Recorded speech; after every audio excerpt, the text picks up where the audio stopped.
Hello, good morning to you all. Welcome to Sunrise Daily this morning. I'm Chamberlain Oso. Good morning and welcome. I'm Kayla Magwa. And I'm Ayomakide. Good morning and welcome.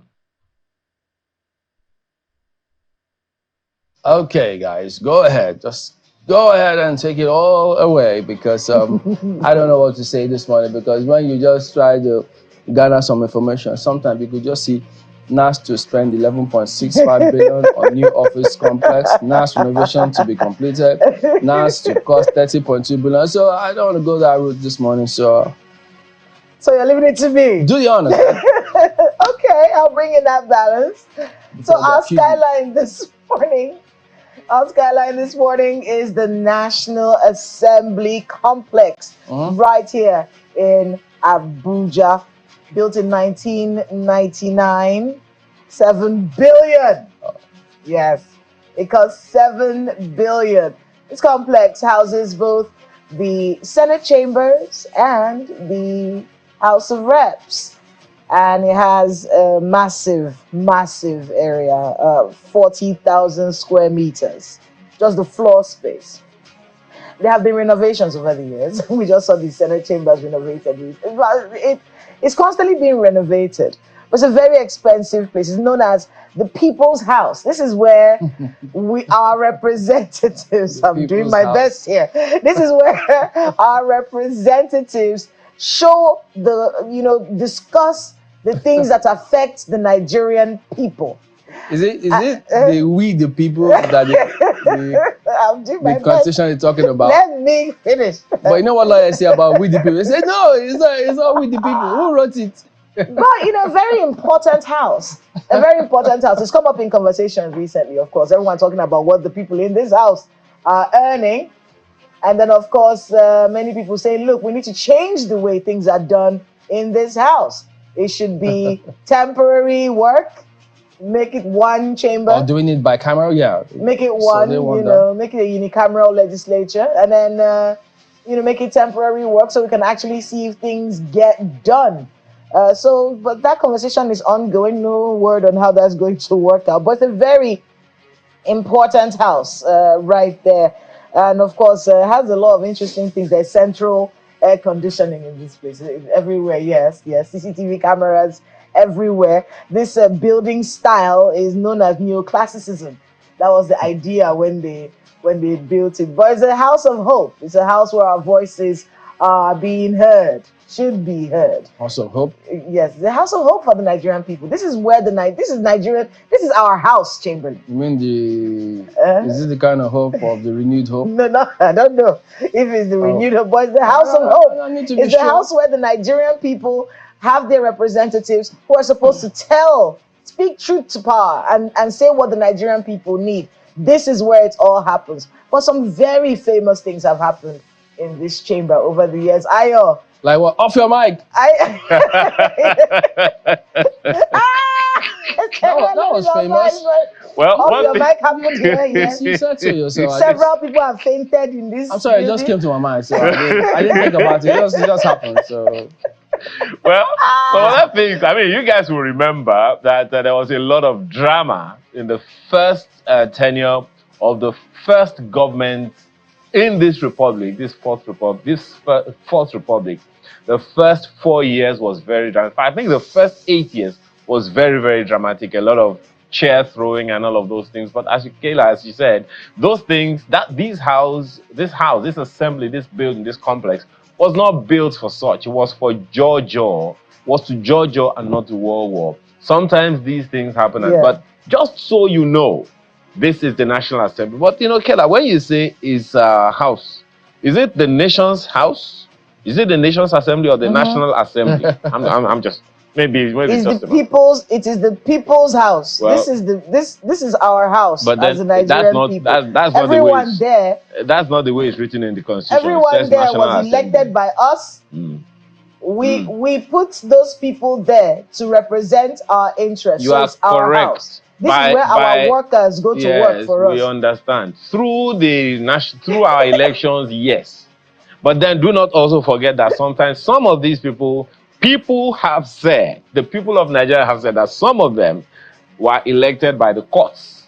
Whether or not that is correct, I guess I don't know, but these are things that we're saying. But however, what the beauty of this complex is what we are savoring this morning. Just so you know that we have some iconic places in our country that you take a picture, you put on a postcard, and it trends all over the world. So, Nigeria, this is your house. So what, Nigeria will hail thee now too? All right. I don't know what people have done to Chamberlain this morning. Go ahead then and take us through some of the dailies. Maybe that might help.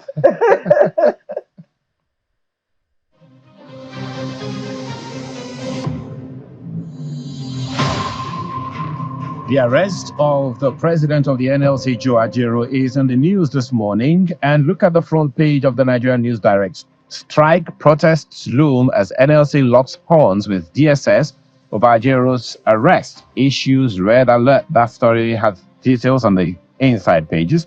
Maritime Workers Union condemn arrest, may shut down seaports. TUC condemns arrest as clear violations of democratic rights, demands immediate release. Ajero's arrest not connected to police invitation, according to Falana. PDP accuses Tinubu of using security operatives to silence critics. Details on the inside pages. The Guardian newspaper, looming strike. Labor security agencies in deadlock over Ajero's arrest, harassments. That story has details on page 6. The Nigerian Tribune, NLC places workers on red alert as reason for Ajero's arrest surfaces. You are curious? Stories on page 4. Demands his immediate release, threatens nationwide industrial action. F. Direct DSS to end attack against us. Sarah tells Tinubu. Details on the inside pages. The Daily Times newspaper, NLC TUC demand immediate unconditional release of Ajero. That story is on page 2. Say arrest of Ajero, brazen act of lawlessness, intimidation. NLC puts all affiliates, allies on red alert, may embark on indefinite nationwide strike. Leave Ajero alone. Arrest hunger. PDP tells Tinubu. Details on the inside pages. Daily Independent. Outrage trails arrest of Ajero, invasion of Serap's office. NLC puts affiliate unions on red alert for possible industrial action. Summons emergency NEC today to take final resolutions. Demands reversal of hike in price of petrol to 617 naira per litre. TUC CSOs Amnesty International condemn arrest. Falana, Aborishade, Akinlade urge Tinubu to stop Serap invasion. Details on the inside pages. The Leadership newspaper has this one. Labour stakeholders threaten showdown over Ajero's arrest, demand his immediate release. DSS can't justify action, not from Falana. Serap wants Tinubu to end intimidation. Airpeace's petition against Ajero withdrawn. That's from spokesperson. Find details on page 4 of the Leadership newspaper.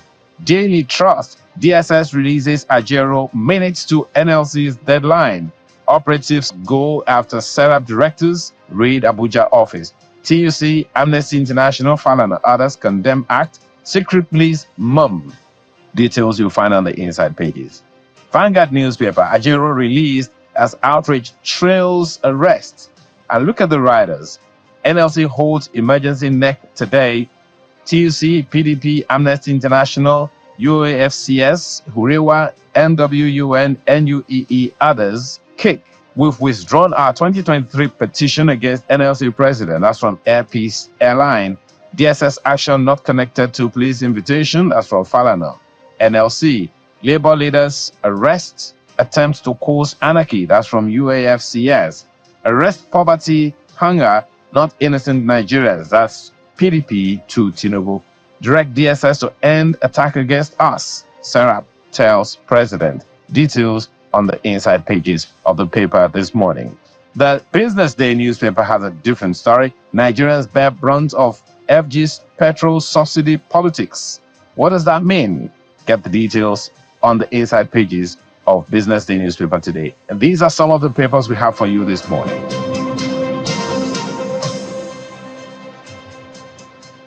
All right, let's start off with the Daily Trust newspaper. Of course, every newspaper is talking about it this morning. And it's the update on the arrest of Mr. Joe Ajero yesterday. The update is that he has been released. We're seeing that on every paper, really. But let's take a look at the Daily Trust newspaper because it actually gives some sort of timeline. It says that the DSS releases Ajero minutes to the NLC's deadline. Now, there was a deadline given. He was released on bail around 11:25 p.m. by the DSS, a few minutes to the midnight ultimatum that was issued by the unionists. He was arrested yesterday at the Nnamdi Azikiwe International Airport on his way to the UK for an official assignment. It was the British Trade Union Congress Conference in London, which started yesterday. So yes, there's so many questions about this situation. Why was he picked up at the airport? Is he not allowed to travel? Was there some kind of, because typically with some investigations, they would typically seize your passport, after the, when you get to the police and then they tell you you're part of an ongoing investigation. Okay, well, I don't want us to sound like we're always in police custody, but it's typically how it works. They'll tell you, look, we are part of an ongoing investigation. They'll tell you to submit your passport, don't travel out of the country. Did that happen here? Was he told don't travel and they didn't take his passport and then he now went, because we're hearing that narrative going on right now. But at the same time, there's a big fear about the shrinking of Nigeria's civic space. The NLC, very upset about this arrest. There's supposed to be some NLC NEC meeting today. A lot of questions. I think journalists are going to be there. We're going to be there as well. So a lot of questions. Why was he picked up? What happened when he was arrested? Was anything seized from him? Was there any information? Is there anything that we need to know? And of course, those who are behind this also can speak up and let us know exactly why he was picked up at the airport. It's just a conversation for clarity's sake. All right. So that's something that we're looking forward to today. But that's not the only thing that happened when it comes to the DSS. There's a story here from the Vanguard newspaper, and it has to do with SERAP. In fact, this was quite interesting because yesterday we were pre-recording SERAP for a program here on Channels TV. It was an interview that had been booked weeks ago, and they were able to make it yesterday. So by the time he was here was when we found out that the DSS operatives had gone to his office in the morning. And they were asking for him. And of course, lucky escape. I don't know if it was an escape. I don't know if he was able to not just be there at the time. It's a very interesting dynamic. In any case, one of the things that he told us yesterday, at least the deputy director of SERAP, was that no formal invitation was given to them. If a formal invitation was given, that they would be willing to honor that invitation. They said these people came to the, but we also did see a statement from the DSS this morning.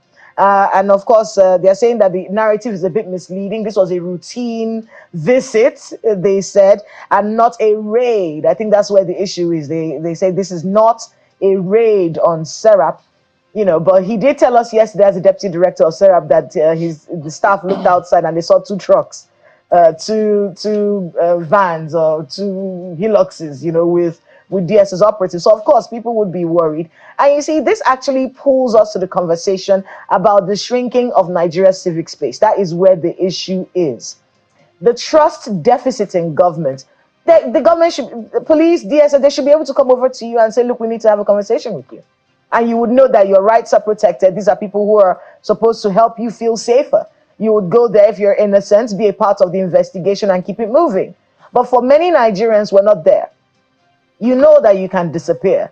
And that's because we've had cases of people being in custody unjustifiably for a very long time. So that trust deficit between security agencies and the Nigerian people needs to be breached so that we can be a part of nation building. If the investigation is into something that is better for our country, that will help our country get better, then we should have they should have the buy-in of the Nigerian people so we can voluntarily be available for these sorts of investigations, as opposed to all the fear that comes when we hear that they're calling you. Please, I don't want to voluntarily be available to go to prison. Yes, we should be. We should be. I'm not if something is well, you're not home. If it's something that is going to be beneficial, if there's an investigation into terrorism financing and you happen to, you would want to be able to say, yes, this is what I know. This is what I saw when I was there. We should be able to have that kind of trust in the security agencies, but that trust is just not there. So like Chamberlain, many of us will just not be at home the day we're being looked for. But let me just quickly just bring this to bear. I mean, with inflation rate about 33.4%, as at July this year, data published by the MBS. Of course, a recent increase in petrol prices and what we are all grappling with, trying to find an alternative.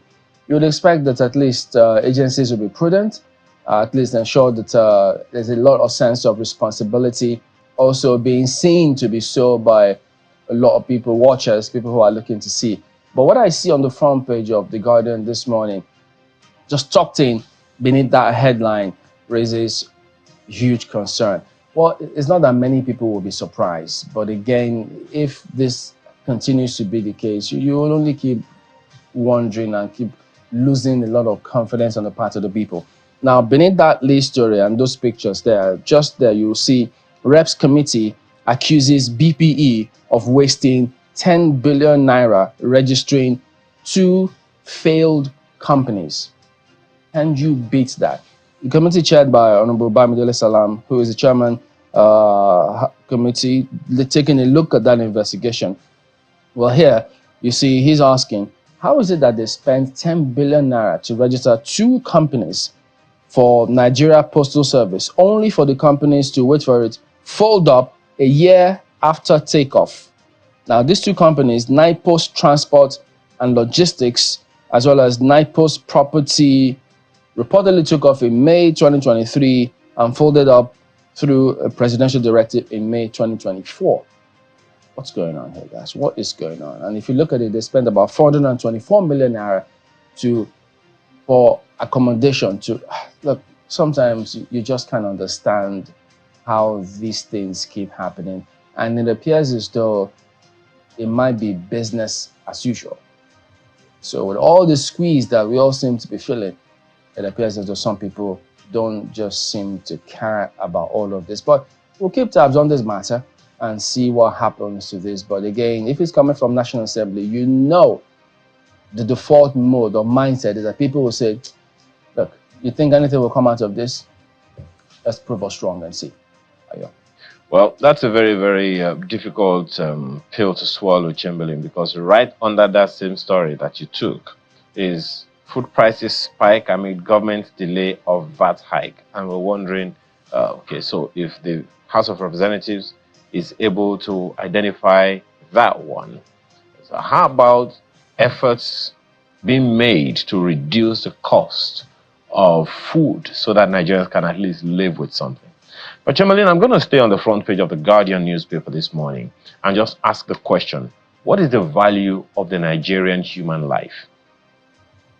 2 stories on the front page of the Guardian newspaper talk about deaths. One of them, Niger tanker explosion death toll rises to 59. And that, of course, is not the first time we're hearing such deaths. Tanker explosion, building collapse, bombings, explosions, and all those things. And then right beside the picture of the presidential candidate of the Labour Party, right under that story is flood kills 24, destroys 7.8 billion naira properties in Bauchi. Even that flooding was foretold, as it is foretold every year. So I ask again, what is the value of the human life, the Nigerian human life? I have tried to check what the function of the Federal Ministry of Humanitarian Affairs is. I know that it also deals with poverty alleviation. And what is the level of collaboration with state governments, the commissioners that they have to deal with in the various states to ensure that human lives are protected? After all, that is what the Constitution says, that the duty of government, the primary duty of government, will be to protect lives and properties, but lives come first. So I ask again, dear Mr. President, dear Mr. Governor, dear Commissioner, dear Minister, dear Senator, dear House of Reps member, dear House of Assembly member, what is the value of the Nigerian human life to you, whom you swore to serve and to protect? That's my question this morning, Kimberly. Well, in between time, let's just quickly inform you that Business Morning on Sunrise Daily will focus on investor sentiment amid headwinds. And we'll take a short break. When we return, it's time to deal with the issues on the lineup today.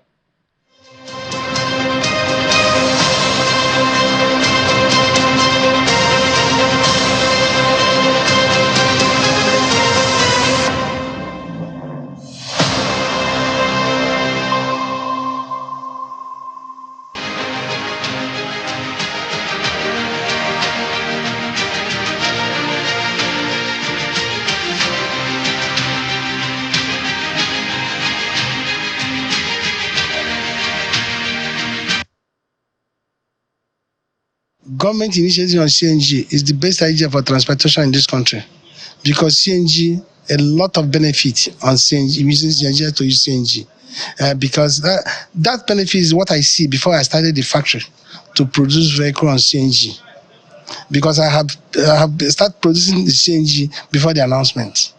So today, everybody that tries CNG will discover that CNG is way forward for this nation. Yes, and let everybody get patient, because everybody knows that the former government sold oil, corrected the money, don't supply. This government is just supplying, they haven't get the money. So let them give them a chance. Everything will be okay. The way I see him, he wants better of this country. So I'm encouraging everybody to get patient, not to destroy our things. Destroy cannot benefit. There's no benefit to destroy. Our benefit is to remain and giving chance to plan for the future of this country. That's my own point. Talking about today, the CNG. So perhaps we may be able to take a lot of the questions, we hope, that you may have about this matter. We've got Mr. Michael Doluagbemi here with us. He is the Executive Director, Presidential Committee on CNG Initiative. That still stands, right? Yes, Program Director. Program Director. And Chief Executive, yeah. Okay. Yeah. Thank you for coming on this morning. There are several questions. First of all, I mean, Mark is not, she's usually afraid of having this gas, anything in canister, inside the bus, inside her vehicle. Yeah. There are people who still feel like that. Yeah. But give us a broad perspective. First of all, I mean, the last time we came, it's been a while, so I think you were just trying to kick off things. Yes. So what have you been doing over time about getting Nigerians acquainted with this CNG? Yes, thank you very much, and good morning to your viewers. I think the first thing is that when we started out last year, we recognized that naturally there was an information gap with respect to the knowledge of what compressed natural gas was for Nigerians and the benefit it could bring to the economy, overall economy. And so what we went about doing at the first instance was to sensitize the people. We did a series of stakeholder workshops very earlier on, engagements on the ground with transport workers, transport unions, engagement with the vast majority of investors, because we needed investors to also come in to invest in the sector, because government alone cannot do everything that we need to do. For this reason, we had an investor stakeholder summit last December, and we saw the benefits of those when we started out implementation this year. On the back of that, of course, we also worked with the Federal Ministry of Finance that was actually apprised with the responsibility to acquire the assets that we were supposed to deploy this year. And then to ensure that those assets came on time is required, because most of them, 99% of those assets, were coming from overseas. So that required, front-ending procurement, ensuring that expediting is done, the logistics of moving those materials from wherever they were across the world, India, China, some coming from Europe, and then coming in country, clearing them, and then making them available to the Nigerian people. So that had been a whole lot of work. Of course, setting up a team by itself was another critical aspect of the work that we had to do earlier on. But on May 29, thankfully, we were able to, 28 and 29 actually, we were able to kick off the program officially by ensuring that we launched the first refueling center in Ilorin, and then we kicked off what we call the conversion incentive program across Nigeria.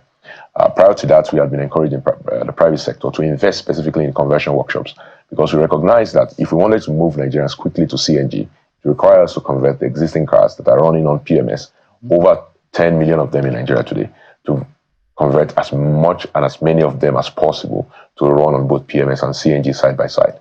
Whereas we also give room for the reality that we didn't have the CNG infrastructure immediately available to all Nigerians, which is when biofuel is using both of those fuel, then it's flexible. So we actually set out with the goal of making sure that 100 conversion workshops were set up before the end of this year. I'm pleased to announce that today we have had over 123 of those workshops available in Nigeria, and they're setting up new ones every day. Is it in every state yet?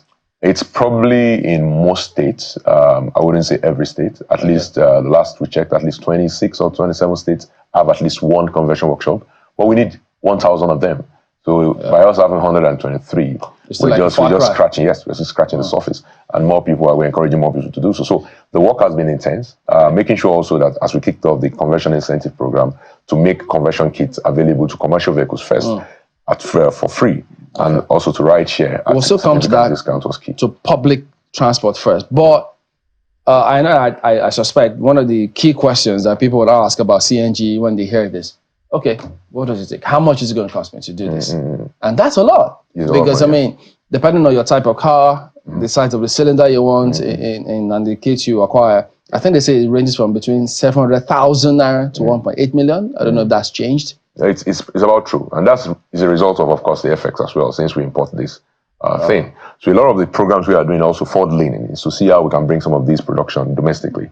Instead of us depending on bringing and importing everything. Just like we were importing fuel, we're importing kits now, right? But we want to make sure that over time, even if significantly in the next 1 year, we reduce what we're importing when it comes to converting this existing vehicle. But it's important that we convert this vehicle. It doesn't make sense for us today. Relatively speaking, CNG sells for between 230 naira and 330 naira today, compared to petrol, equivalent gallon of petrol, liter of petrol, is selling for what? Almost 900 naira, and if you can find it, and in some places up to 1,200, 1,300 naira. So the savings are significant. It's cleaner, it's cheaper, it's safer, it's more reliable. When you talked about safer, it's safer because 8 times less explosive than diesel, 18 times less explosive than petrol. It's stored in a container that is bulletproof, that is not extruded, cannot leak. If it leaks, it's lighter than air. Ignition point. Yeah, it is a canister. It's not any different. So by the way, it is a canister, and it's not any different from you having your petrol tank under your vehicle. That is not bulletproof. And that is why when you get into a petrol vehicle that has an accident, 9 out of 10 times it's going to explode. We still had an explosion yesterday that killed over 18 people in Ogun State. It happens all the time. Petrol vehicles are not safe compared to CNG vehicles. A canister is at least at the minimum is bulletproof. I want to go back to the beginning because you were talking about some of the things that had to happen for this to be on board. You know, you talked about recruitment is going on. So one question that I've heard people ask is, why isn't the CNG initiative just under the Ministry of Science and Technology? Why is it something that's standing on its own? It is a science and tech thing. No, if we're trying to cut down costs of governance, why don't we just do it with science and tech? Let them handle these projects. Why do we need a special initiative for it? It has to be a special initiative because we are trying to solve a national problem. And it involves many ministries. It involves the Ministry of Finance. They have to find the money. They have to do the procurement. They have to get FX because we need FX in real time to acquire these things. It involves the Ministry of Gas. That has to provide the gas to make sure that we can be able to get this gas, the mother stations, the refueling stations, and all of them. NMDPRA, that is under the Ministry of Petroleum, is a major authority when it comes to regulation of the refueling stations. It involves the Ministry of Industry, Trade and Investment that has the National Automotive Development and Design Council that is actually overseeing the conversions. Because if you're converting this vehicle, that means you're changing them from a standard OEM specification to another specification, and they have to make sure that the standards are enforced. Also, the Standard Organization of Nigeria is under the Ministry of Industry, Trade and Investment. It involves many ministries. It involves even the Ministry of Information. They have to get the information out to the people to make sure that they do the right things. The Ministry of Steel have to work with us to make sure that I spent a good part of last week working with the Minister of Steel to make sure that we can be able to get the non-extruded steel that we need to manufacture these cylinders locally. It involves many, many ministries. And when anything involves many ministries and cuts across different agencies, it stays in the presidency for right reasons to make sure it's a national priority. Let's remember that this is not the first presidential initiative we're having. Under the President Obasanjo, we had the Presidential Initiative on Generation of Power, which was called the NIPP, ultimately becoming NDPHC. Under President Buhari, we also had another one on power, PPI, the Presidential Power Initiative. But this president is saying, look, the priority for this country is that we move Nigeria from the utilization and an addiction to petrol and diesel that is wasteful, that is putting us in a very dire economic strait, a source of fuel that's actually becoming a pain to the Nigerian people. ensuring that we are putting out $1 billion, up to $1 billion, subsidizing poverty, importing poverty, and exporting jobs. And we turn to the product that is in almost every state in Nigeria, gas, available, and yet we are wasting it. And that's what this president is saying, that we are not just going to say this is a decade of gas by word of mouth. We're actually going to commit to it as a country, and we're going to move the nation with focus from the use of petrol and diesel to I mean, it was instructive you talking about the canisters and how safe they are, because it's not just Mark, but a lot of us are very scared of having canisters in our cars, you know. And then, of course, forgive the way this sounds, the Nigerian factor where is it done properly? I don't want to hear how the thing was leaking, something happened, this, that. But I want to be able to talk about the filling. Well, I don't know, are they called fueling stations now for refueling stations? Refueling stations. They will probably be in the same station that you're going to. So what's the plan for it? Because we've seen a lot of people, especially in the public transport sector, try to roll out CNG cars, reducing cost of transport, and of course buying up a big market share. But you know, one of the questions that they have is, where am I going to refuel from? We don't have enough of those. What's the plan? Are they going to be in the regular filling stations, or are they going to have their own fueling stations? No, they will be in the regular filling station, and maybe some people that have the capital and the wherewithal to commit to a standalone filling station might also do the same. You find this in some countries like Iran and Egypt and even India, where there's a standalone gas filling station. But for the most part, just like the way you have kerosene, you have diesel, and it's just another form of fuel, and it can be accommodated in existing. Is there a timeline for this project? Because we've been hearing about it since last year. The timeline is, as long as we have petrol vehicles in this country, we need to convert every one of them. Let me tell you this.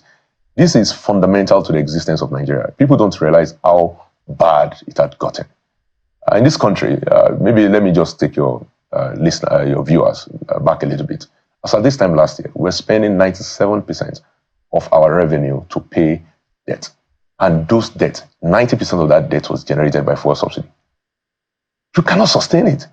A country where in the year 2022, you budgeted 27 trillion naira, you ended up spending about 12 trillion naira half year on fuel subsidy. And then you had just spent 5 trillion on paying salary, and you had no money left to actually do capital. And almost all the money that was spent on fuel subsidy was borrowed. So you were digging yourself into a hole, subsidizing poverty, because this fuel, by the way, you bring into the country, half of it sifts through the border, and the remaining half of it gets wasted. Why? Because the vehicles you're using in Nigeria are 17, 18, 19-year-old. So people are using fuel in a non-conservative way. It's wasteful. So you are actually digging a hole, transferring debt to the next generation, borrowing 90% of the money you're using to buy this product that you don't have any business buying, when this country has gas, and we have gas everywhere. And so it's important that we understand that conversion to CNG, when people say, oh, when is it going to? No. As long as we have any petrol vehicle left in Nigeria or diesel vehicle left in Nigeria, we're going to continue to convert. We need to move this country away from the addiction to petrol and diesel. It makes no sense. You have no business. Let me tell you, by the way, when you're using a petrol vehicle, you're not using petrol. Your engines and your vehicles are using gas. Yeah. So what happens is that your fuel injector injects them as gas, converts them to gas. So what we're using CNG technology, you are using gas directly. You are eliminating that conversion. So what you're doing is more efficient. I'm thinking about the man that drives the man that drives a small what is that small car? Golf. Yeah. That is doing drop from area 1 to Lugbe. It's not small anymore. It's expensive. Where is he going to get 700,000 to 1 million? It's free for him. It's free for him under the commercial incentive. So let's understand how that program works. Is there are people that are exempt from that massive payment? Yes. So what we're saying is 90% of Nigerians move on mass transit. So if you're anybody that has a vehicle, you're an elite in Nigeria. Just 10% of Nigerians move on their own personal vehicle. So if you have one, you're an elite. Everybody by body by load. Yes, you're an elite. They give you loan. You're elite. You're an elite. Exactly. I've never gotten a loan before. You must have the jaws. Now, anyway, knowing this, the president is saying, look, if most of us are using this mass transit, let's move this mass transit. By the way, these mass transits are also the ones that use the most fuel. They also are responsible for about 80 to 85% use of all the fuel in Nigeria that is actually used, not the one that is going across the border. Why? Because when you're in your office, you come with your vehicle, you park it, and you go to work. They are going around the street, moving along. So they're continuing burning this fuel that we pay so much for. Every year, we give them about 8 million naira equivalent of free petrol, which is the subsidy we are giving to these commercial vehicles already. So what we're saying is that instead of doing that, let's give them 1 million to 1.5 million naira worth of kits. We are saving money. We're not losing money. We're not even giving them anything. Instead of giving you 8 million naira worth of petrol, we're giving you 1.5 million naira worth of kit, and so that's what we're doing. For commercial vehicles, it's free. For ride shares, because of course they use their vehicle as both private and for public mass transit use, is 50% off. But what about this comment I'm reading from NURTW saying that FG has not fulfilled the promise of converting 1,000 vehicles, 10,000 buses. They say that at May 29, what you did was, or what government did was just about, they said they were going to be in phases of 1,000 buses, and that was not even, it didn't happen, and it's like a drop in the ocean. So that statement was disowned by NURTW. The fellow was just, he was speaking for himself, not for... Oh, the person who spoke? Yes, it was denounced by and NURTW and us. NURTW has been a partner on this from day one. So how many have we converted? So far, NURTW have nominated about 100 in every state that we've initiated this project on, which will be close to about 10 states now. That will be about 1,000. Retail have done the same thing. NATO have done the same thing. That will be about 3,000 from them. For the ride shares, we've had nominations of about 2,000. So again, this is just from the month of July when we launched. So in about 3 months, we've got nominations of about 6,000 vehicles. And we continue to do so. This week, we're going to roll out another 10,000. The fact of the matter is this. It is a technically great task to achieve this thing. It's not easy. I mean, I'm not going to come here and say, oh, overnight I can just snap my finger and we can convert all these vehicles. But we are committed to doing it because it is not a choice. I keep telling people this. It's not a choice. The nation is being bankrupted by petrol. We need to move to gas. And the reality is that why would you have a cheaper product in your country and you are the biggest reserve in Africa of that product? You're burning that product, you are the second biggest waster in the world after Russia. And that product is priced 70% cheaper than this product that you are importing. It makes no sense. Okay, well, yes, certain things need to be done differently. Yeah. But at the same time, too, there has to be that structure, that system for sustainability, institutionalizing all of those things. So what are you doing with, because I mean, I know you must have read that comment some months ago from National Automotive Industry, where they say that this initiative goes against that, especially if they argued about the SKDs and things like that we're not approaching it properly. What has changed? No, nothing has changed. What we are saying is that for this initiative to take off properly, we need to make sure that people, those investing, can be able to bring in the products that we don't make CNG manufacturing assembly plants, for example. We do not make conversion kits in Nigeria today. We don't make any steel. We are saying for those things to come into Nigeria, the government is not going to tax them. The government is not going to require duties on those things because we want to make sure that it's available to people at the lowest price. Imagine if these things are landing cost of 1.2 million and government is now putting another 40%. And government is, and at the end of the day, who is still paying the bill? Nigerian government is still the one paying the bill on the back of petrol subsidy. So it makes no sense. So we are saying government should not impose duties on these things so that they can come and we can convert and we can set ourselves free from the shackles of petrol. What is our plan to make sure that we manufacture all those equipments or whatever is needed in this country, so we don't end up like fuel, perpetually importing everything? Absolutely. I mean, again, this plan has everything to do with the gas industrialization strategy of this government. We are working with the Federal Ministry of Steel as well as the Federal Ministry of Petroleum, specifically as well as NNPC for the CNG Industrial Park in Ajaokuta. We are also going for the Nigerian Content Development and Monitoring Board. Already has 3 industrial parks that were set up, as it were, and we're exploring to make sure that CNG manufacturing companies are properly housed and they're developing and creating manufacturing the equipment and all of the kits and things that are needed for Nigeria to ensure that we set up a retrofit industry. This thing is not overnight. The investors have to do their feasibility studies. They have to understand and know that Nigeria is focused on doing this, and Nigeria is not going to waffle and go back to the old days of subsidizing petrol and then hoping that by some miracle money will come from the skies and pay for it.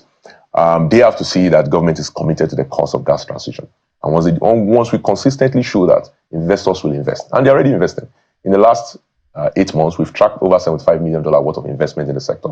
I just told you about 123 conversion centers have been set up. We've tracked about 75 new refueling stations, each costing anything from $250,000 to $1 million to set up, that have been set up. NIPCO set of 32 of them that are currently under construction. About 9 of them already completed. Greenville opened one just 3 weeks ago in Lafayette, and that is in addition to several other stations that Greenville is investing in when it comes to LCNG. We are seeing model stations. I was in one of them that was opened in Ijebu about a month and a half ago, and probably another 2 or 3 of them that is said we are setting up model stations at a pace of 2 to 3 every month. Each model station costs you about $10 to $20 million. LNG projects are coming on board, mini LNG projects. We have one by Areta in Ajaokuta. We have another one by Boa in Ajaokuta. We have one by Axela in Ajaokuta. We have about 2 or 3 other ones in the south of the country. These are significant investments, but we must make those investments to get to where we want to get. Yeah, I mean, that was the question I wanted to get to, because I just saw some article that was talking about tracking of investments in the CNG business. But someone just sent us like someone who genuinely has questions about CNG use. He said, these are some of the disadvantages of compressed natural gas that I've heard of. Limited fueling stations, you've talked a bit about that. It's not a disadvantage, it's just a gap. It's an opportunity. Limited fueling station means you have an investment opportunity. Higher upfront cost. We are providing support to the commercial sector. Limited vehicle options. When you convert, you have all the vehicles you need. Storage space. And he says CNG tanks are heavier than traditional fuel tanks, affecting vehicle performance. Not really. Vehicle performance, engine performance for CNG vehicles are much more better than that of petrol vehicle. Petrol vehicle, you need to go for your maintenance every 2 months. The CNG vehicle, you don't need to go there for 6 months because you're using a clean fuel that leaves no soot. 40% less tailpipe emission, 90% less byproducts overall. So I think it's a much better vehicle. At the end of the day, you're talking about the size of the tank. Of course, you're adding a fueling option to your vehicle. So naturally, of course, it's going to take space and it's going to add weight. But when you're talking about the utilization of the vehicle in terms of efficiency, it's much more better with CNG than petrol. Is it more flammable than petrol? No, it's 18 times less flammable, less explosive than petrol. Fuel efficiency. You say it has lower fuel efficiency compared to traditional gasoline. There's no technical truth to that. There's no truth to that. Yes. And the maintenance requirements require specialized maintenance that can be more expensive. Not really. I mean, any of the maintenance place you go to today, once they are trained in the handling of maintenance of CNG vehicles, they will maintain your vehicle. There's really nothing. Iran moved 6 million vehicles to CNG in a space of 10 years. And today, Iran is better for it. A country, even under sanction, has to import, otherwise would have had to import petrol and couldn't find it.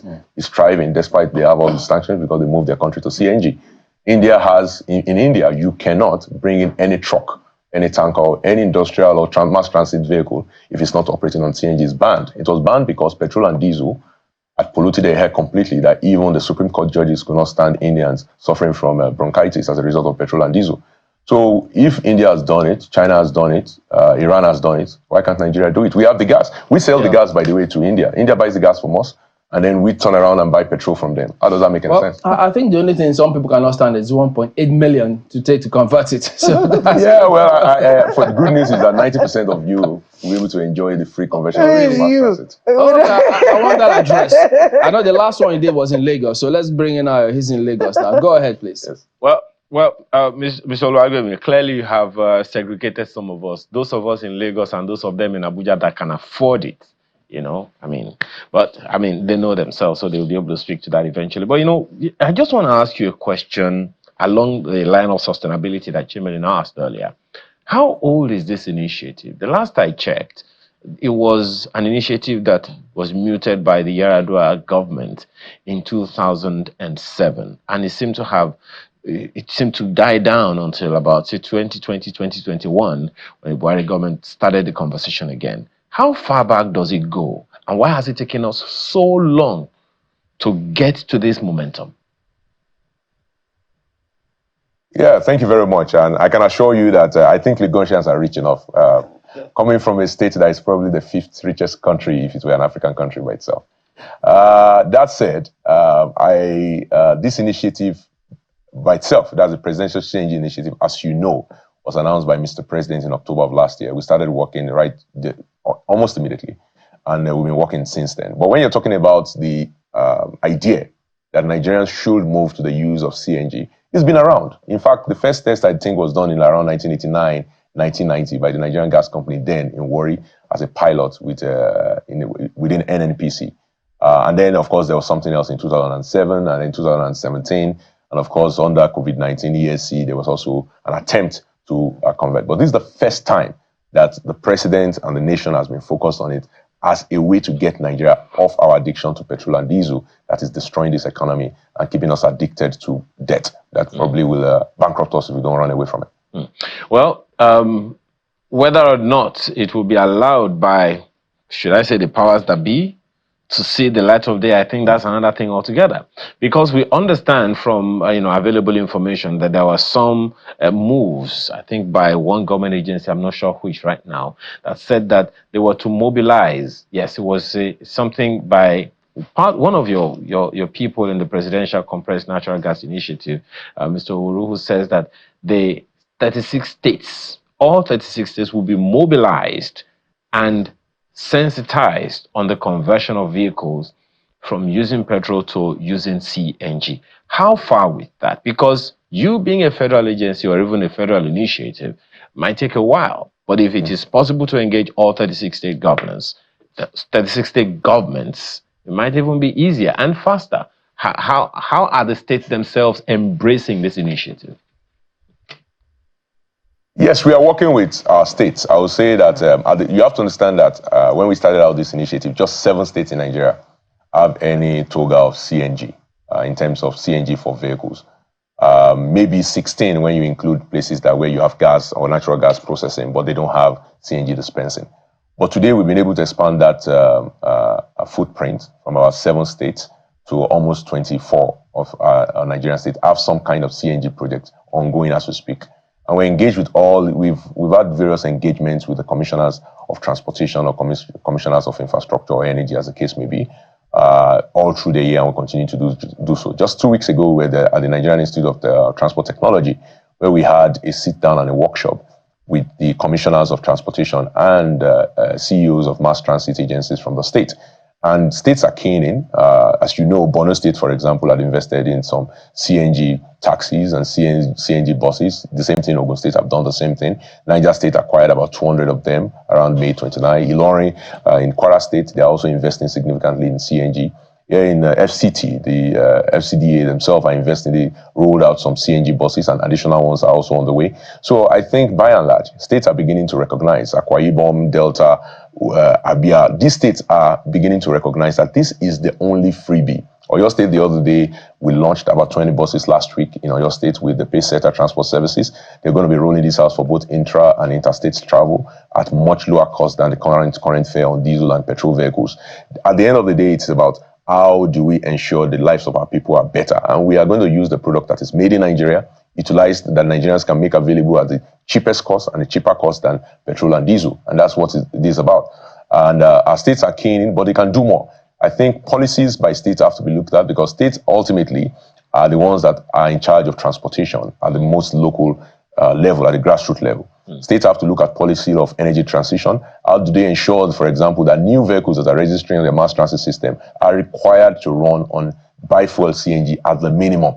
Because otherwise, can you guarantee lower price for your people if you are registering taxis and buses that are running on petrol? You know the trajectory of petrol prices is up.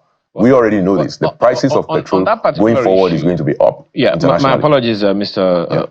Olagemi. On the strength of that you just said, that states can do more and that, it might even be a good idea for them, especially since some of them are already buying into it.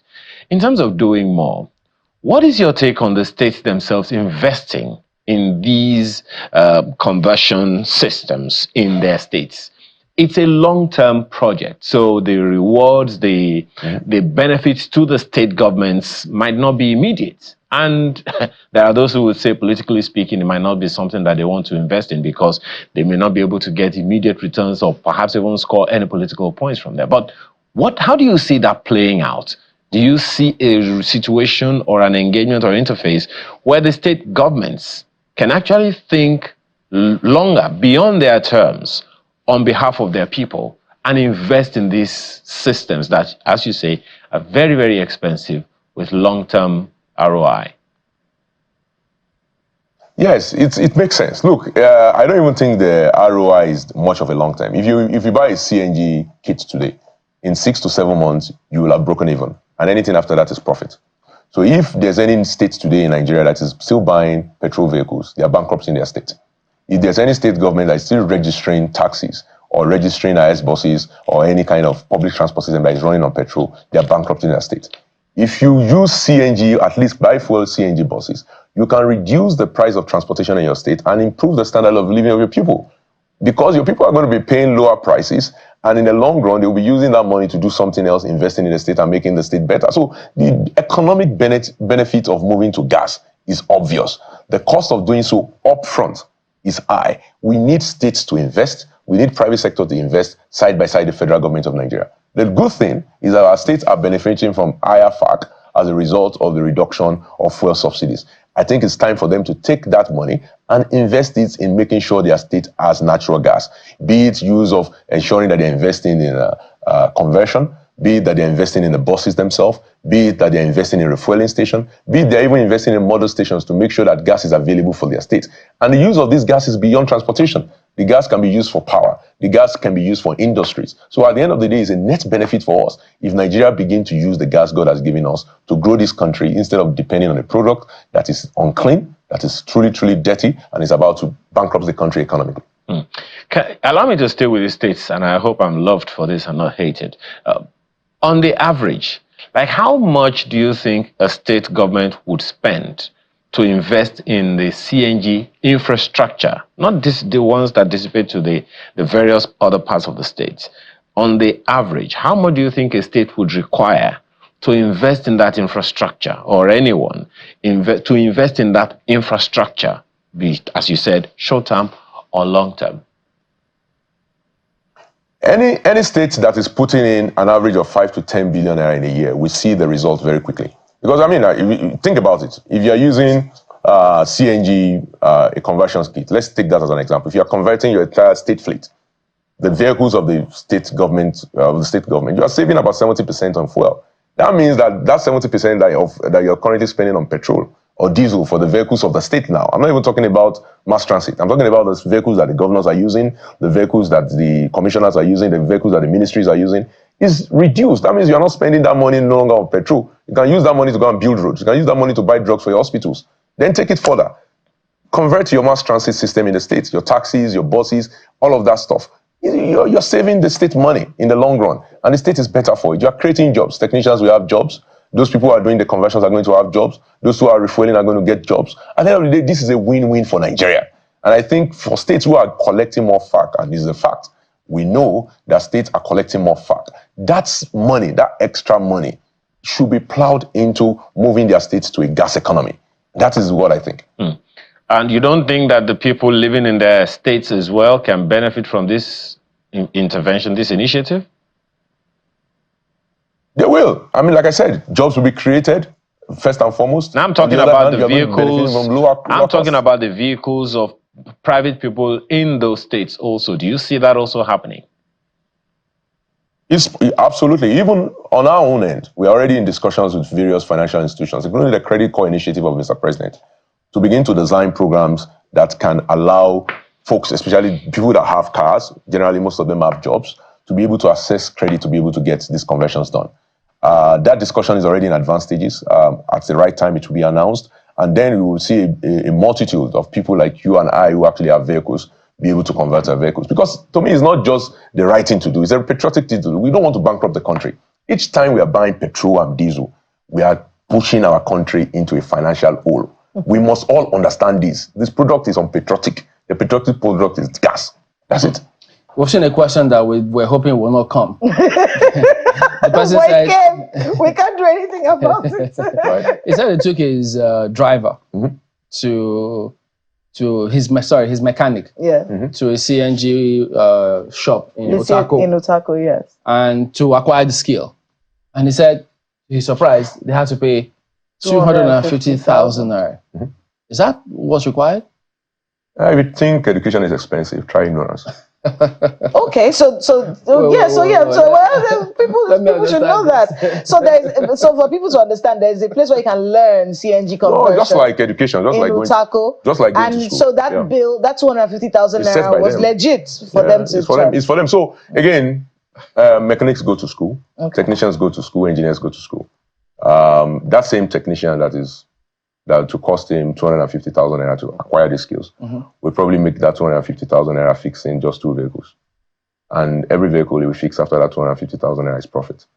So I would not come here to poo-hoo the cost of education. The cost of it, yeah, like I said, I mean, I made that saying and I said it intentionally. If you think education is expensive, try ignorance.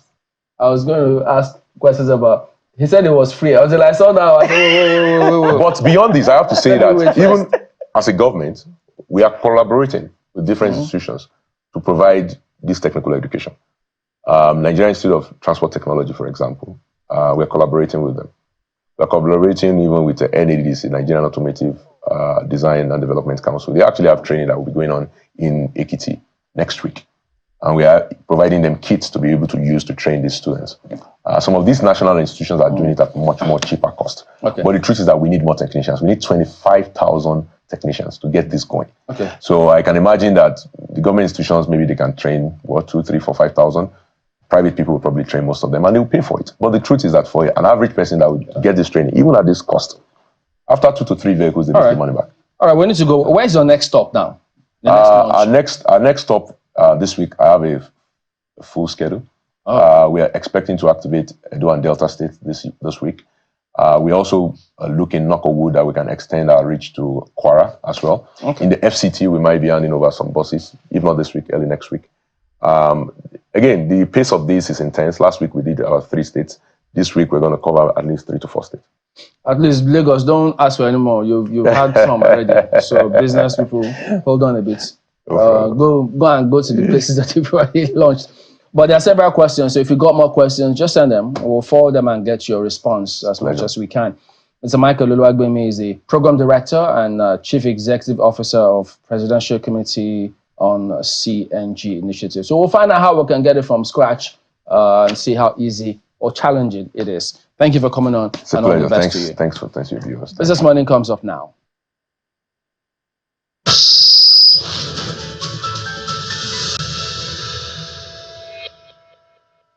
Thank you so much, Chamberlain. Good morning, everyone. Welcome to Business Morning on Sunrise Daily. We do business for just about 30 minutes before we head back to the Sunrise Daily studio. We'll start from the global space.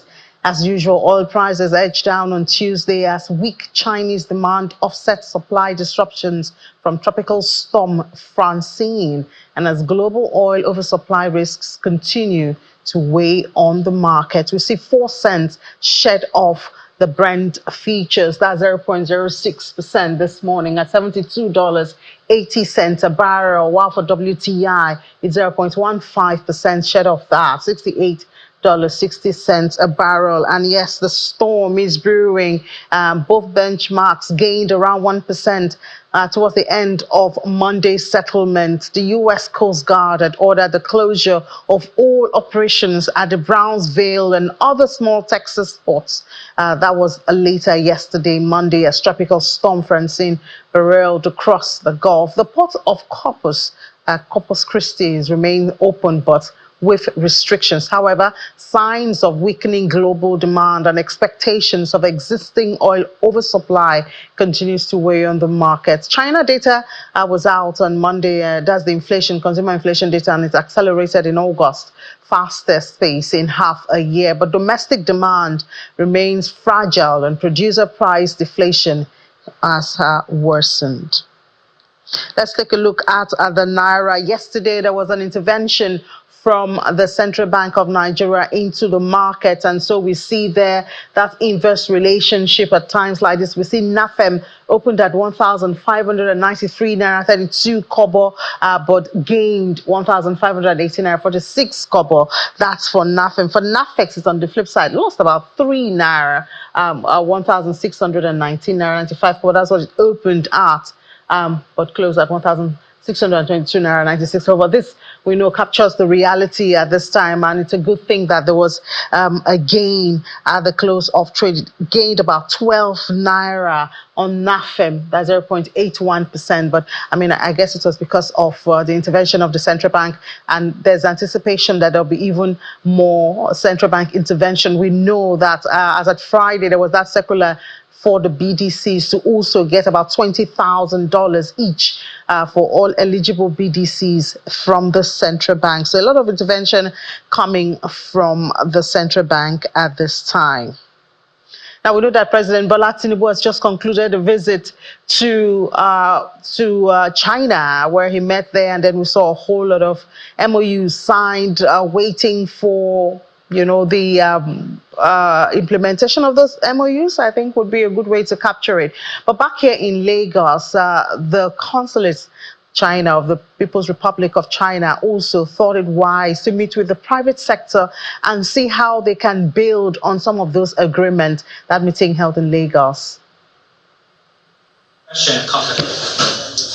The Consulate General of the People's Republic of China in Lagos has worked with the private sector to organize this symposium tagged the Lagos Forum. This is to further discussions and implementation of agreement at the recently concluded Beijing summit of the Forum on China-Africa Cooperation, which highlighted the roles played by President Bola Tinubu of Nigeria and President Xi Jinping of China during the summit. The recent Forum on China-Africa Cooperation FOCAC has ushered in a new era, marking a significant upgrade in our partnership to a comprehensive strategic collaboration. This evolution promises to unlock unprecedented opportunities for growth, development, and mutual prosperity. Past gains, future benefits come for both countries. The practical cooperation has been highly fruitful. China-Africa trade volume has increased from $10.5 billion in 2000 to $282.1 billion in 2023, nearly a 26-fold increase. Direct Chinese investment stock in Africa has grown from less than $500 million in 2000 to over $40 billion today. Over the years, China and Africa have constructed and upgraded nearly 100,000 kilometers of highways, over 10,000 kilometers of railways. Even more collaboration because of the geographic position of Nigeria, especially Lagos State. The country has the potential to become the manufacturing hub for China, for West and Central Africa.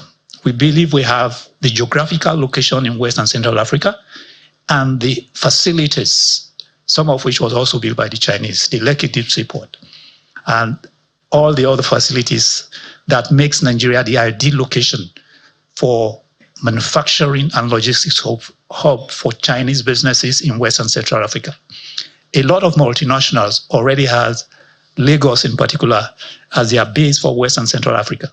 And we always tell investors coming to Nigeria when they come to see us at LCCI that Lagos is not just about Nigeria. Lagos is about West and Central Africa. The forum concludes with a renewed commitment to foster stronger ties and explore new opportunities for collaboration between China and Nigeria, paving the way for a prosperous and mutually beneficial future. Now, let's take a break. It's Commodities Day. We'll talk about it because we know, of course, the new price of petrol is still biting hard. I wonder how long it will take for us to adjust to it, but we'll talk about that, especially as it has to do with happenings in the commodity space after this break. Just stay with us.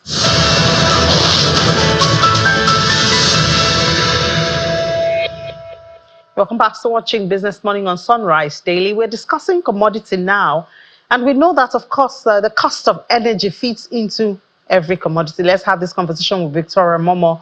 Victoria Momo is a senior analyst with Financial Derivatives Company. Victoria, good morning. Welcome to the program.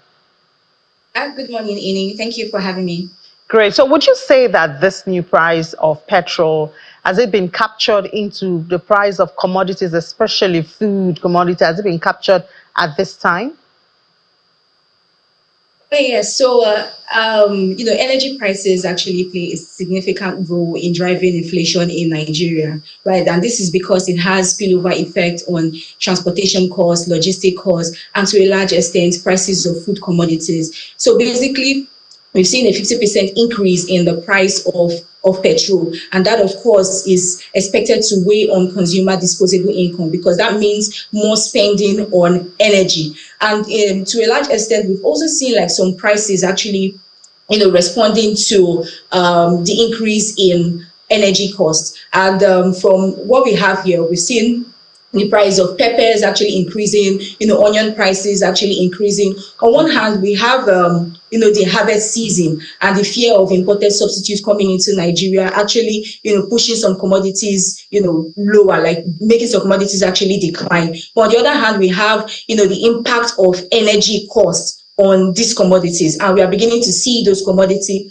prices increasing. And it is expected that these prices would remain, elevated in the near term, and it would contribute to inflationary pressures in the near term. Do not forget that we also have other strong inflation stoking factors that would actually drive inflation this, month and subsequent months. So we expect that generally prices will increase, and the fact that energy prices have risen, it's, renewing inflationary pressures in Nigeria. Yeah, so, FCCPC did say something about consumers being exploited. Is there a way to measure perhaps the percentage of increase in energy and how it translates to commodities? Do we have a fair measurement of that? Yeah, so basically we have so many ways that the energy prices can actually filter into, commodity prices. And like I said earlier, we have the transport cost. So if there's a 50%, like the 50% increase in energy prices would actually translate to increase in transport costs. And we've seen transport costs actually increase, across board. We've seen, from 50% to 100% increase in transportation prices since the hike in petrol prices. So this has filtered into the prices of commodities, and we've seen like some commodities actually increasing by so much percent and expected to increase further by that same percent of the increase in energy costs. And do not forget that there are other structural issues that are also contributing to the increase in prices of food and other essential commodities in the country. So it is expected that this will continue to weigh on consumer disposable income. Don't forget that the 50% increase is expected to shrink this, consumer spending by as much as 5 trillion naira, right? And that means that government spending on subsidy would actually, reduce as much as that. So basically, consumers are stretched, and this could linger for a while. What do we see in the next coming days or weeks? We have started noticing supply has increased. That's talking of petrol. Dangote has told us it's not coming from them, so obviously it's imported, which is a problem. But can we say in the coming days, as supply increases, can we say kind of a balancing in the pricing that will seep also into the commodities prices?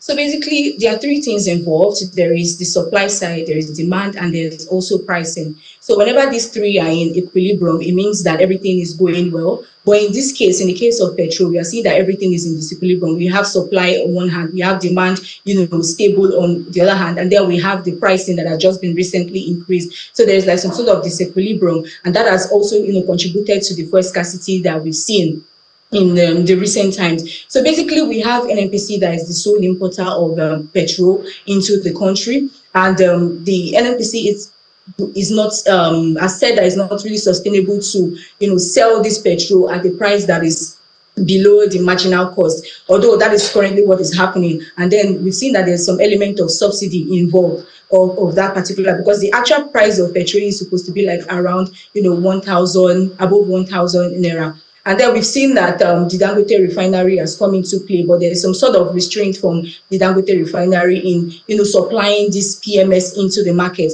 because as a businessman, it's difficult, it's not rational to actually supply a particular product at a price that is below your marginal cost. So we've seen that dynamics actually play out in the petrol market, basically. Although Dangote supply of fuel is expected to ease the pressure on supply, one, and also reduce fuel scarcity in the country. But in terms of the pricing is actually determined by, first, we have the global international oil price. So if there is an increase in global international oil price, it will definitely, impact the pricing of the product. And also we have the foreign exchange, that's the naira, that is also that could also contribute or cause like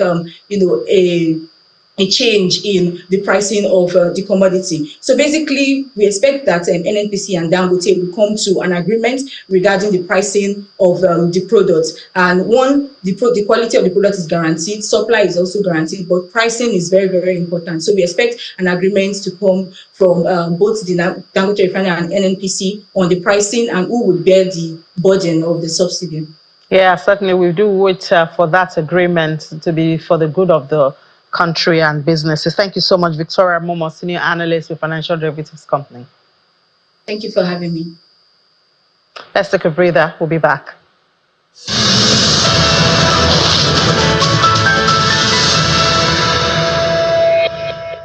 Welcome back to watching Business Morning on Channels Television. We'll take some steps away from commodities, at least food, and see investor sentiment amidst all of this. Victoria did mention there about the disposable income of Nigerians, purchasing power. What's happening? Are people really looking at the way of investment? Let's have this conversation now with the Chief Executive Officer of Finance with Mukhtar. Mr. Mukhtar Mohammed is right here in the studio. Mr. Mohammed, good to have you in the studio. Good to have you live. Thank you for having me live. It's a pleasure to be with you. Thank you so much. So we're just talking about how this new petrol price is affecting commodities. I mean, you don't have to search far. We know that because of transportation and all of that, it seeps into prices.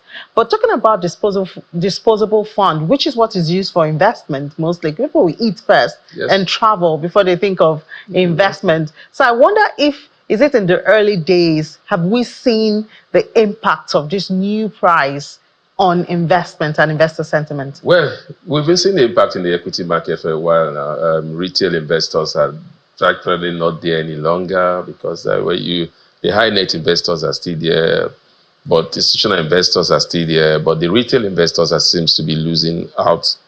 Even if you look at the current right issue, public offer, like you said, a lot of people, if you don't have money to eat, how do you want to invest? So the right issue, the public offer, so you're not getting any of those investors playing the market now. So is that affecting the banks? They're recapitalizing now. Yes. Oh well, it's affecting the banks in such a in a little way, because before the CBN came up with the recapitalizing plan, I mean, I said in one of your programs that it will be difficult for retail investors to be able to take their rights. Most of them have built it over time, maybe to about some certain amount, and you're telling them to come and take it over twice or three times the amount and the current economic crunch. So 90% of them did not take their rights. So most of those rights will not find their hands into high net investors and foreign investors. Is that why we saw extension? I think about 2 of them had to extend their dates. Well, I think for extension, it's depending on what strategies you are using. We saw extension from Fidelity Bank, and we are now seeing extension from Zenith Bank. For Fidelity Bank, after the extension, you saw they said they were oversubscribed. For Zenith Bank, we just saw that. It was just on Friday. Night. We just saw it yesterday night that they have extended their own to September 24th. So we'll watch and see how that play out. But for Fidelity, this extension was built. Maybe there are a lot of investors that really want to take up more of the offers and they want to have time for them. Then they're also thinking of getting more than what they expect. I think they are getting more funds than what they expected. So apart from the markets now, there are other funds and asset and liability companies that help to manage funds.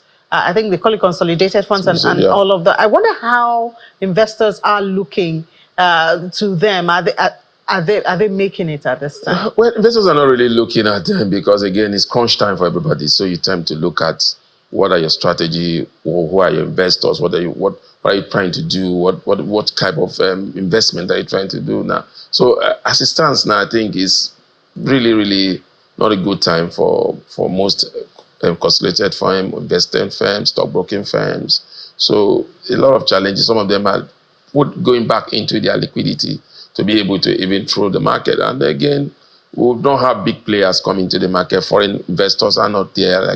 The results from, I think, was it the first half showed that percentage of foreign investors out. So it's more of the local investors. So it's more of the local investors. And when you talk about the local investors, some people think the local investors are really the retail investors. Most of the local investors are essential investors, high net investors. The retail investors seems to be losing out gradually by the day. But is this a seasonal thing? It's school fees time, summer, a lot of people have spent. Do you think that perhaps after the school fees payment, we'll have better sentiment? People might come up with that slogan, but I don't think really. I mean, over time, this time is always a time whereby investors sit back, re-strategize, especially looking at which stock do you want to be with after seeing the half-year results. Maybe in banks that are paying interim dividends, you want to key in banks that are or companies that have released half-year results. You want to look at the future. What are the plans? So that's why you see sometimes those drawback.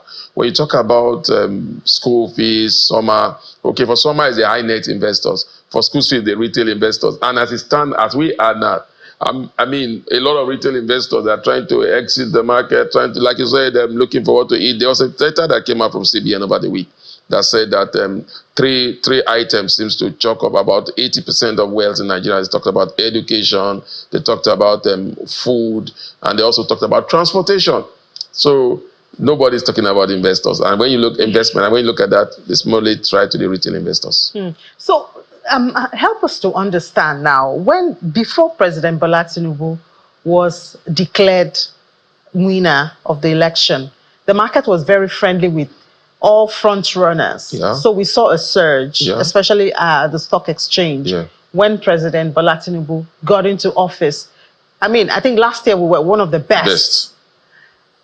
And now we're seeing a tapering. Is it because of the reforms? Have the sentiment towards the president changed, or what really? I think it's two things. The sentiment.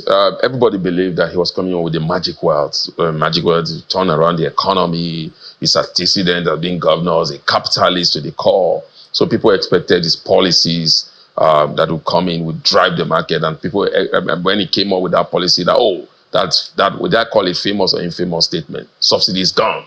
Everybody say, well, finally the reform has started.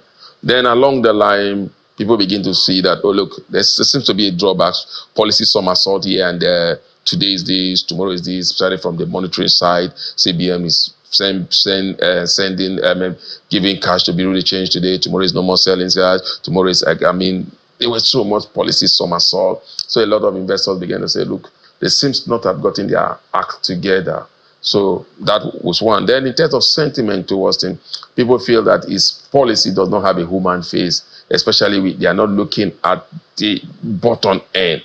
If you look at the policy that he has driven, that have really moved the stock market today, is mostly policy that has to do with floating of the naira and also removal of subsidy. And when you look at that, how many Nigerians are really in the stock market? So most of his policy tend to favor those that have liquidity.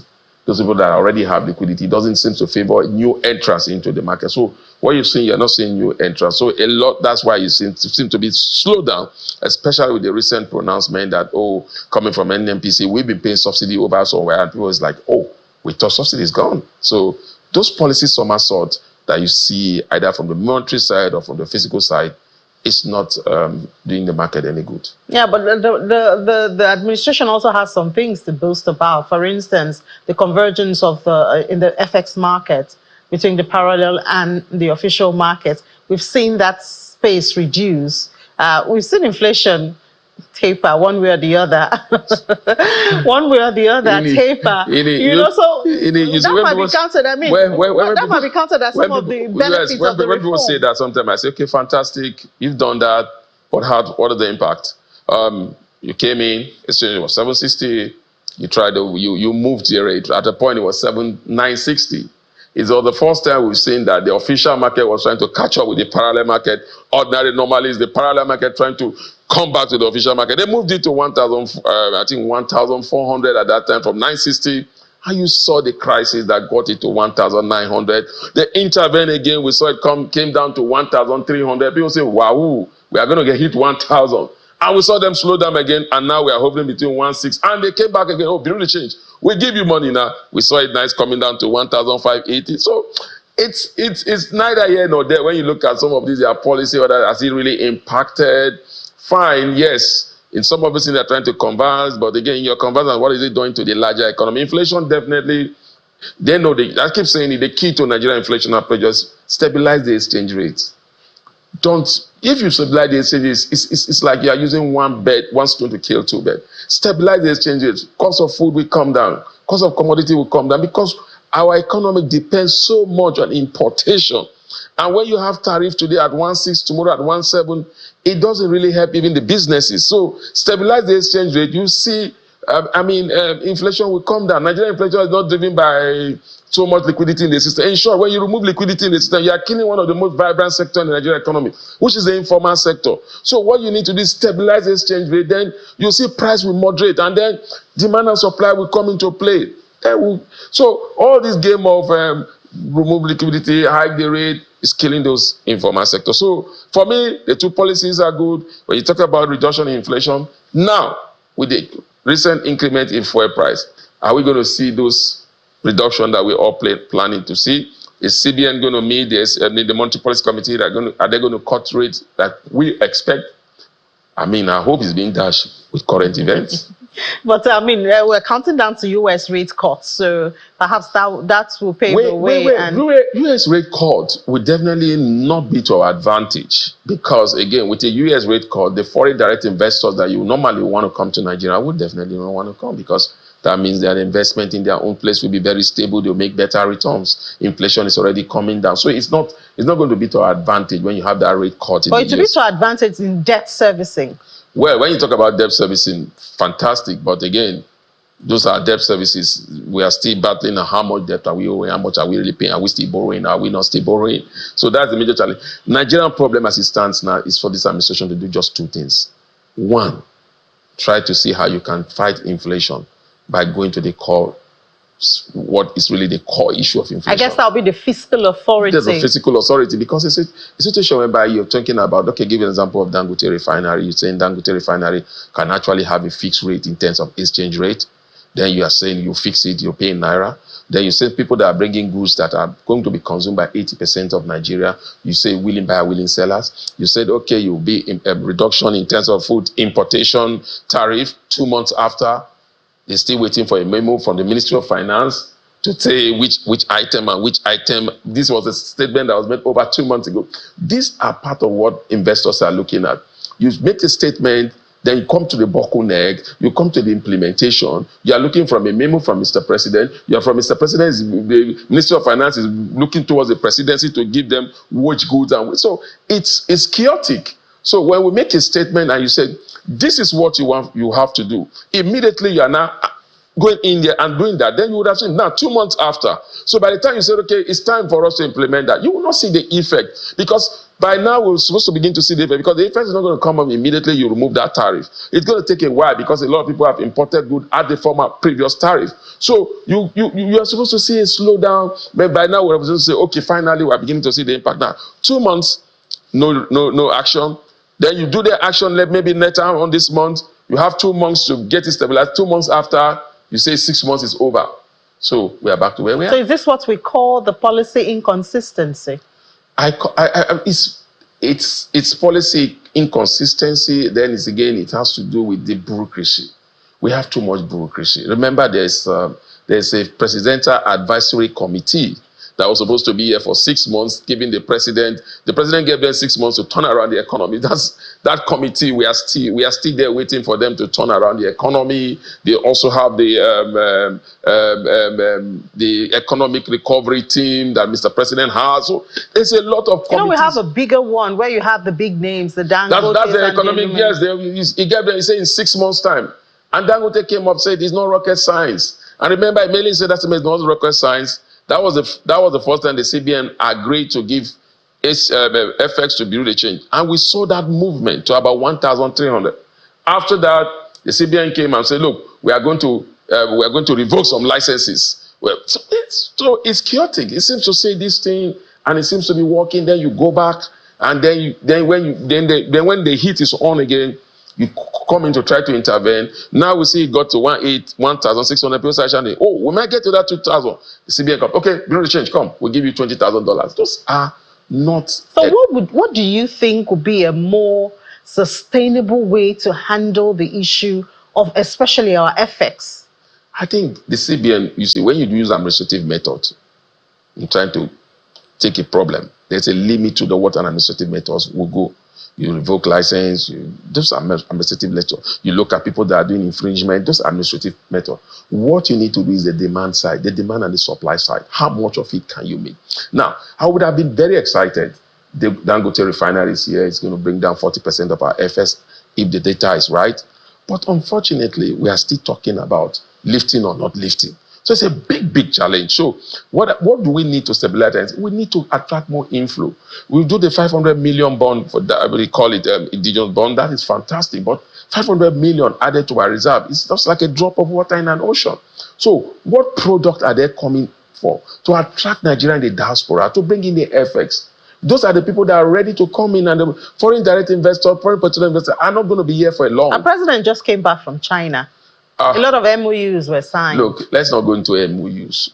The president went to Saudi Arabia. The president went to United Emirates. The president have traveled so wide to bring in investors, floating the naira, attracting investors. But multinationals are leaving the country. But again, people are still leaving. Multinationals are leaving the country. When the president was busy going to attract investment, Total was planning to invest in Nigeria, and they took the investment to Angola.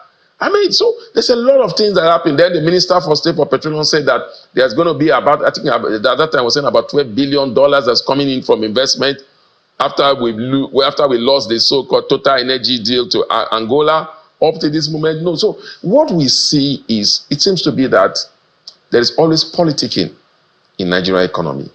When you see, when it looks like the people are not satisfied, then the politicians take over. You don't play politics with your economy. You don't play politics with your security. I heard this analogy from Reverend Matthew Kuka. He said they asked a young lady, "Are you in APC? Are you in Labour Party? Are you in PDP?" The answer he said is that I'm hungry. Hunger does not take to any party. So economic decisions should not be dependent on politicals, maybe it's political correct or political not correct. No, that shouldn't be our. We should come up with a strategy. You say the problem in Nigeria, we have not had a common vision on how to drive our economy, whereby each successive administration will come up and improve upon it.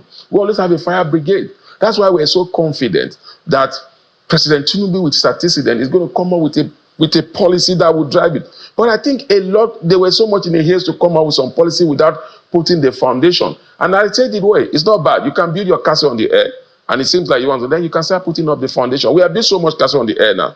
To put in the foundation is becoming a serious challenge to this administration. Is it too early to be harsh on the president? You see, they're saying that in local palace, they say the food that will be so sweet is from when they start preparing it, that you start to feel the aroma.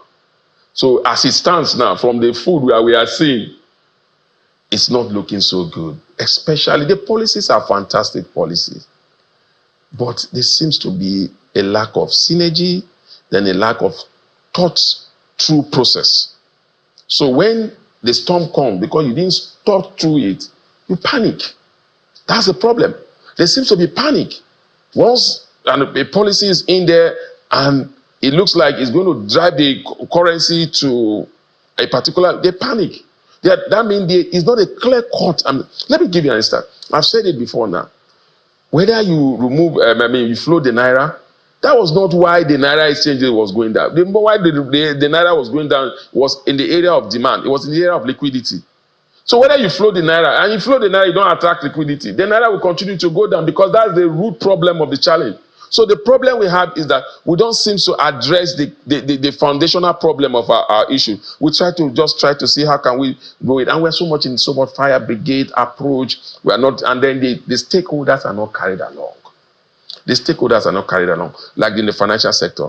How much time do the CBN, I don't know, maybe interact with the banks, managers, the CEOs? But those interactions, don't they hold with the central bank and all of that? No, then later we see them hold is the Monetary Policy Committee meeting. And it seems to be like, sometimes you ask, look, when you have the Monetary Policy Committee meeting, I'm sure they should have discussed about the windfall tax. But when that announcement was made, it came like a shock to all of them. Especially when it was moved from 50 to 70%. 70%. It came I like think a shock. that came from the lawmakers. Well, let's leave our lawmakers. I think, fortunately, we have some good people in the lawmaking house. I mean, former MDs of a bank like Tokumbo, Afiru, who's heading that. So sometimes you just wonder what really went wrong. If you are part of the system, you should know what to do and how to go about it. The only positivity in Nigeria economy, the only global player we have in Nigerian economy, as it stands today, is the financial sector. Why are we always trying to put so much pressure on that sector?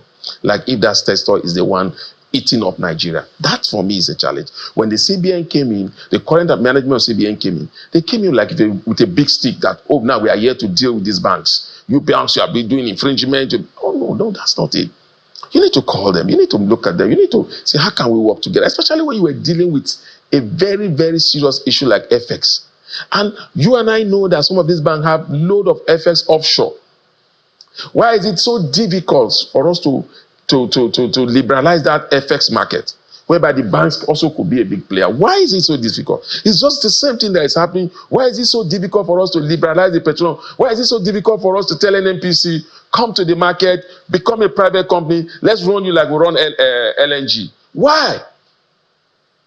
I think that was sensitive one, the one you talked about NNPC, because we had that promise years ago, but we're yet to see them in the NNPC market. And a lot of people have said a lot of the things that the country is going through is because of the runnings or the workings in the NNPCL. NNPC is the cash cow of Nigeria economy.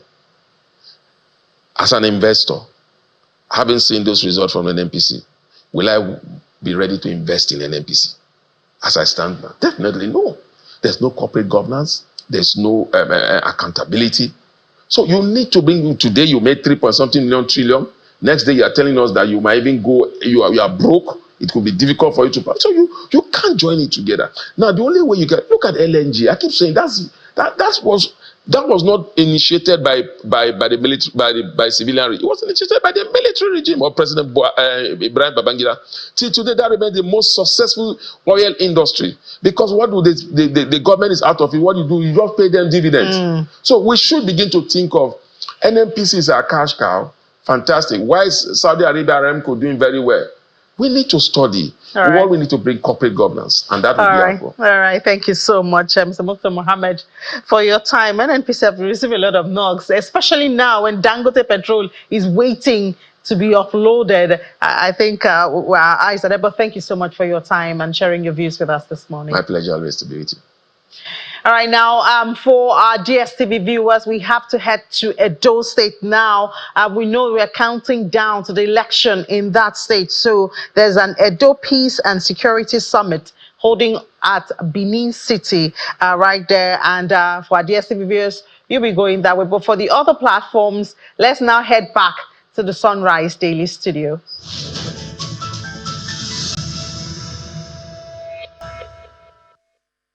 A wish by the Nigerian state. That is what I know. It is in the character of a jittery state to embark on this kind of journey, harassing people, intimidating people, in order to have the clear path of way to continue with their obnoxious policies. But I want to tell you that NLC will not be swayed. NLC will not be distracted.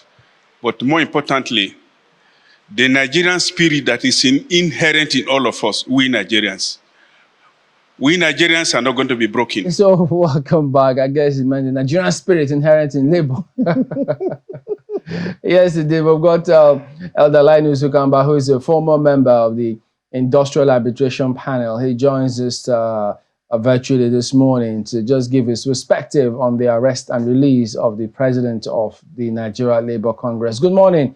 Thank you for joining us on the program today. So quite a lot has happened in the last couple of hours concerning the president of Nigeria Labour Congress. Eventually, some news coming through about what could have been the reason, but there were several speculations about how and what might have led to that arrest. So could you tell us from your perspective, perhaps also having considered or read up the reasons and having been released, what are your immediate thoughts about all that has happened so far? Ajero, as the president of the NLC, has negotiated or led negotiation against the government in good faith. In industrial relations, we have a concept we talk of called good faith negotiation. And even though there was an industrial action to force government to take the negotiation table, it was called off in good time. It was not called to insult the government or to belittle the government. It was just a correct thing to do so that negotiation could be taken seriously. What is happening now is, to me, is a clear indication that the government do not have any intention, even at the time of negotiation, to implement the pitiable 70,000 naira minimum wage, which they have agreed upon. Now, this arrest and release and arrest is only a clear indication to give a dog a bad name to hang it, put the leadership of NLC into fear, and then not implement the agreement as reached. And now go ahead and do other things that will keep the Nigerian workers under the foot of these so-called political leaders. Now, if you are negotiating with the government on an issue that is constitutional, the minimum wage is a constitutional issue, open to review every 5 years. And now, in just the first attempt to review the agreement, you are going to all these cowboy things. What has Ajero done? Well, why do you think? Why do you think those are the reasons? Because I mean, some persons even thought perhaps look to the immediate or at least latest event, which had to do with the investigation over the end bad governance. But you seem to insist that that this is about the minimum wage negotiation. But many would have thought, we thought they all have come to an agreement on that minimum wage matter.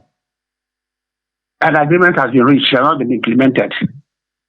Various agreements or various understandings in the course of that agreement are being neglected. The price of fuel is increasing unchecked. Those who went on strike or who demonstrated over bad governance have no relationship with the NLC. If they have worked together, there's no reason why the NLC will not be on the streets too. NLC will not agree to go on strike for bad governance and stay at home. It's never done. Okay, as somebody who's been there as well in labor, what the government is not new. Can you speak to this impression? Some think, look, it just comes across to a lot of people that they think that labor consider themselves, well, not easily arrestable, even if you have done anything that requires you at least answering questions of security agencies. Is that the impression that you think, does that impression resonate with you? Impressions, that is what they call one side of a story. If Ajero has committed a crime, you don't need to go and lock him up for 1 week or 1 month before you can charge him to court. He's not above the law. So why the torture? Why the harassment? It's not new. Chiroma was our president at the time. And each time NLC threatens the government, he will be picked up and arrested, along with the general secretary. They will be locked up. And 1 week or 2 more or 2 weeks after the lockup, the issue is dropped and then nothing else happens. Because we are now fighting for the release of our leaders. Ajero is not the leader of the bad governance demonstration. If he is, he will not be ashamed to lead it. But the issue of minimum wage, the one that we have on the ground, has not been implemented. Let us see the government implementing it. Let us see the suffering reducing. If you Ajero have committed an offense, be bold enough to sue him to court, charge him to court. The NLC might feel that because it's not a criminal organization. NLC is not a criminal organization. NLC defends the workers who are by law allowed to join the NLC. It's a legal thing in Nigeria. Every institution is supposed to be unionized. That's what the law says. And people are going to run that trade union organization, not out of fear, not by being intimidated. Well, Mr. Okamba, sorry to cut in there, but just so we can situate this, what we've gotten from our correspondent, at least who has gotten this response from Mr. Joe Ajero since his release, is that his passport was taken. Now, is it possible that as part of an investigation, he may have been told not to leave the country?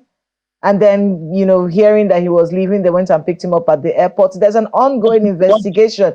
Is it too far-fetched to say that the DSS or the security agencies are just doing their job here and not necessarily trying to intimidate the NLC? My dear, this is Nigeria. And what I believe and what everybody knows is that the NLC president is not above the law. If he commits an offense, we should know what the charge is. You're investigating him, you raise the charge yourself. You decided that he's committed an, let us know what the offense is. Let him be charged to court. But what I know is that this is an old playbook.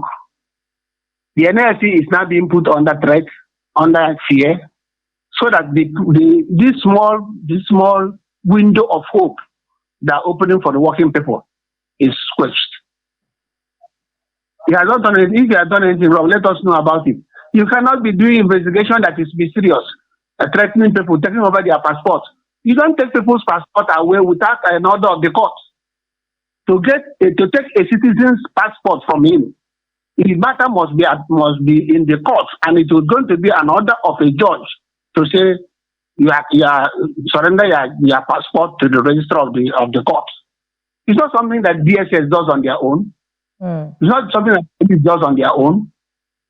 So you go and check the man's passport and they say you are investigating him when you have already come to a conclusion by your own charge and what do I call it, prosecution without the law.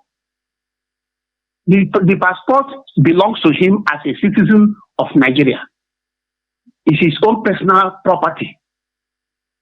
Now, if you are going to take it away from him, you must show good cause before a judge of a high court before you take the passport away from him. But taking away passport from somebody in Nigeria, if he's a criminal, he will cross the border and he will still go to wherever he wants to go. But this is a clear intimidation. It's been done before. It's not a new thing. What we are saying is that the government has better get themselves advised on how to handle trading number that. They couldn't even handle a negotiation. How many spokespeople, how many people were in that call? An agreement has reached, publish the agreement, and let the people who are supposed to implement them start implementing them. You've not implemented the agreement, you are harassing the NLC. NLC is not a criminal organization. It's registered by the government of this country and has been in existence even before the independence of Nigeria. So what was this new strange something?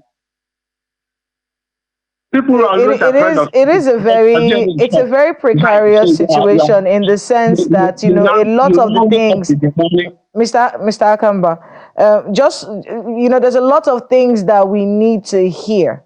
It's an unfolding situation. It's a developing story. And as with other stories like this one, every day, sometimes every hour, you get to hear something new, some new explanation. Remember when they said the NLC house in Abuja was raided, and then we kept thinking, who is trying to shrink our civic space? Who is harassing labor? Only to find out that there is somebody there who was being investigated for crimes that include terrorism financing. Not that the person is guilty, but an investigation was ongoing. So it was a justified movement by the security agencies into that place. Will it be too far-fetched for us to say, let's hold on and not make any hasty decisions until we understand what's really going on with this investigation? Is that something you think about? What is being investigated? The NLC building in Abuja is not owned by the NLC 100%. There are other people who also part owners of that building. NECA is part owner of that building. Why is the president of NECA not arrested? I mean, there's another issue that many people are having, and you have to understand that with these sorts of situations, we have to get the pulse of the Nigerian people. Another fear that people are expressing is, look, whenever something happens between security agencies and the NLC, everybody threatens to down tools, almost like you're punishing the Nigerian people for whatever happens to the NLC. We saw even yesterday, when Mr. Joajero was picked up, there were conversations around how the electricity sector was going to shut down. People were threatening to shut down everywhere. In some way, doesn't that take away from the sympathy that you want from the Nigerian people who are looking at this situation and rooting for you? Now, let's get this point very clear. I'm sorry.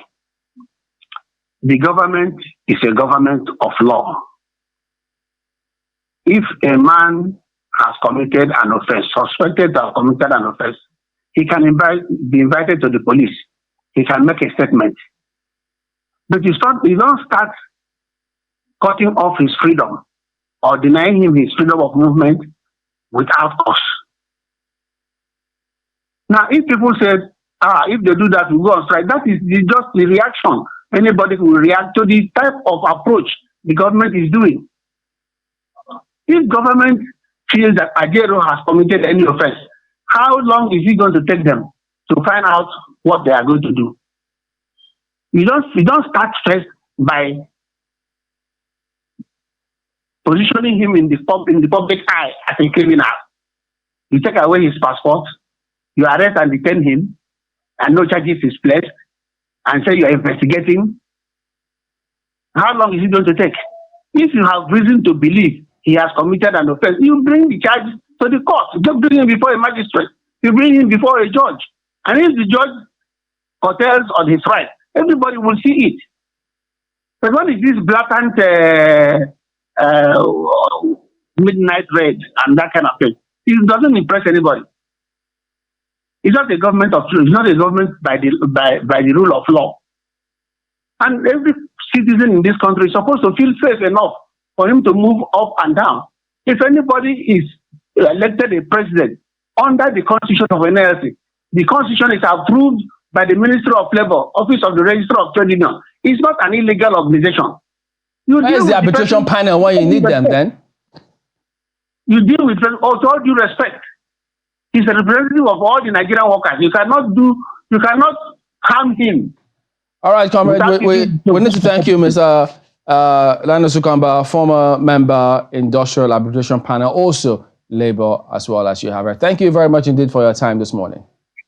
Thank you very much for calling. Please let them release Ajero. He has not done them anything wrong. Yeah, he's been released, so on bail, and they have seized his passport. So he can't travel yet. He can't travel yet. Oh dear. All right, so there you go. Let's have a look at some messages. Festus says the CNG is surely a good alternative to fuel because it's cheaper than petrol and diesel, reduce CO2 emission, quieter than diesel engines, and low risk because it evaporates in case of a leak. But the conversion could complicate and expensive. No, it's complicated and expensive, especially if it goes wrong, he says.